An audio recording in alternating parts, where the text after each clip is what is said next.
waxaa soo maray طاعون loogu magac daray طاعون الجارف. Sanadii uu dilaacay waa la isku khilaafay. Ibnu Kathiir wuxuu tilmaamay sanadii 65 Hijriga. Ibnul Jawzi kitaabkiisa Al-Muntadim wuxuu ku xusay sanadii 64 Hijriga. Waxaa kaloo la sheegaa inuu ahaa 69 Hijriga. طاعونku wuxuu ka mid ahaa musiibada ugu khasaaraha badan ee taariikhda soo martay. Maanta waa caalamka ku faafay coronavirus. Intuu dad galaaftay waxay kor u dhaafayaan 1 milyan. Dadku wuxuu ku riday argagax, laakiin taariikhda waxaa soo martay cudurro kale uu ka mid yahay طاعونkan xilli cilmiga caafimaadka horumarka maanta aan ka gaarnay uusan gaarin. Magaca طاعونkan Al-Jarif waxaa loogu bixiyay tirada dadka ku dhintay oo aad u badnaa. Wuxuu ka dhacay magaalada Al-Basra ee dalkaas Ciraaq.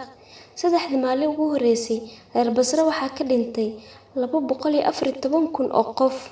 Maalinkii koowaad waxaa baxay 70,000. Maalinkii labaad waxaa dhintay 71,000. Maalinkii saddexaadna 73,000 oo qof. Maalinkii afraad dadkii way wada dhinteen markii laga reebo wax yar. Dadkii dhintay waxaa ka mid ahaa waaliga magaalada Cabdullaahi bin Macmar hooyadiis. Waxaa la waayay qof qaado. Markii dambe waxaa qaaday 4 nin. Sidoo kale dadkii dhintay waxaa ka mid ahaa 80 caruur ah oo dhalay Anas bin Malik iyo 40 oo ka mid ah caruurtii Cabdiraxmaan bin Abi Bakra. Dadkii ugu caansanaa ee ku dhintay waxaa ka mid ah shaacirkii Carbeed Abul Aswad ad-Du'ali. Al-Xaafid Abu Nucaym al-Asbahani wuxuu ka soo wariyay nin xilligaas noolaa. Wuxuu dhahay, dadkaan duugi jirnay, dhimashada markay badatay waan kala gaari weynay. Waxaan samayn jirnay guri ayaan u fiirin jirnay. Guriga markaan galno oo aragno inuusan qof noolayn, albaabkan ku soo oodi jirnay.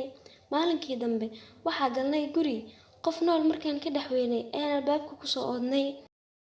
Markuu daacuunkii dhamaaday kadib waxaan furnay albaab ka mid ah guriyihii aan soo oodnay. Waxaa ku dhex aragnay cunug yar. Anagoo la yaaban ilmaha yar siduu ku badbaaday ayaa waxaa duleel darbiga ka mid ah ka soo gashay eey. Ilmihii ayay ku dul wareegsatay, way u dhawaatay ilaa cunugii yaraa uu nuugay caanaheedii. Taasna waxay caddaynaysaa rabitaanka Alle iyo awoodiisa. Ilmahaas yar waxa ku dhacay waxa ka baranaynaa inaan qulubteena ku xirno Ilaaha asbaabta abuuray. Aanan ku dhaganaanin asbaabta keligeed. Si walbo sababta aad ku badbaadi lahayd ula timaadid. Awoodda Alle ayaa wax walba ka sareysa ee asaga cusko. Intaas waxaa noogu eg xalqadii 13aad ee silsiladda dhacdooyinka bisha Ramadaan. Sidaas ayaan kaga tagayaa. Maasalaama.